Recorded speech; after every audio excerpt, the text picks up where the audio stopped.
আমাদের প্রার্থী কখন আসবেন সেই অপেক্ষায় আমরাও আপনাদেরকে আর বেশিক্ষণ আটকে রাখতে চাই না। সংক্ষেপে দু একটি কথা বলে আমি আমার বক্তৃতা শেষ করব। আপনারা জানেন বাংলাদেশ জাতীয়তাবাদী দল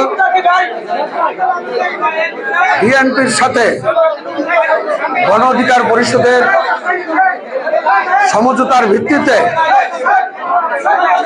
পটুয়াখালী ৩ আসনে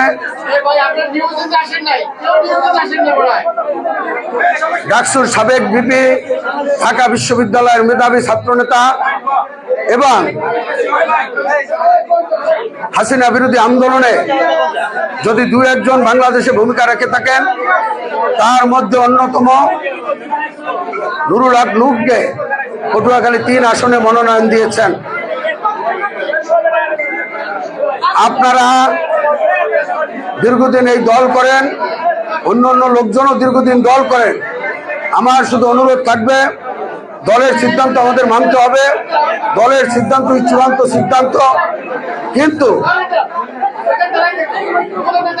দীর্ঘদিন দল করার কারণে আমাদের যারা মনোনয়ন বঞ্চিত হয়েছেন তাদের মনোকষ্ট থাকতে পারে, তারা দু একটি কথা বলতে পারে, বাট আমরা যেন আমাদের পক্ষ থেকে কেউ যেন কাউকে উস্কানিমূলক কথা না বলে। বিশেষ করে গণ অধিকারের ভাই বোনদের আমি বলবো, আপনারা আমাদের চেয়েও বেশি সহনশীল আপনাদের হতে হবে, কারণ আপনাদের নেতা নমিনেশন পেয়েছে। আমরা আপনাদের দেখি ফেসবুকে বিভিন্ন জায়গায় সামাজিক যোগাযোগ মাধ্যমে আপনারা উল্টাপাল্টা কথা বলেন, এটা মোটেও কাম্য নয়। যারা মনোকষ্ট তারা কথা বলবে, আমরা আশা করি অচিরেই আমাদের দেশ নায়ক জনাব তারেক রহমান তাদেরকে নির্দেশ দেবেন এবং বিপি নূরের কাঁধে কাঁধ মিলে আমরা সকলে যারা বিএনপি করি গলাচিপা 10 মিনার সকলে নির্বাচন করব। কিন্তু আমরা দেখতে পাচ্ছি সামাজিক যোগাযোগ মাধ্যমে ওর বিরুদ্ধে আর একজন আরেকজনের বিরুদ্ধে চরিত্র হরণ করতেছেন।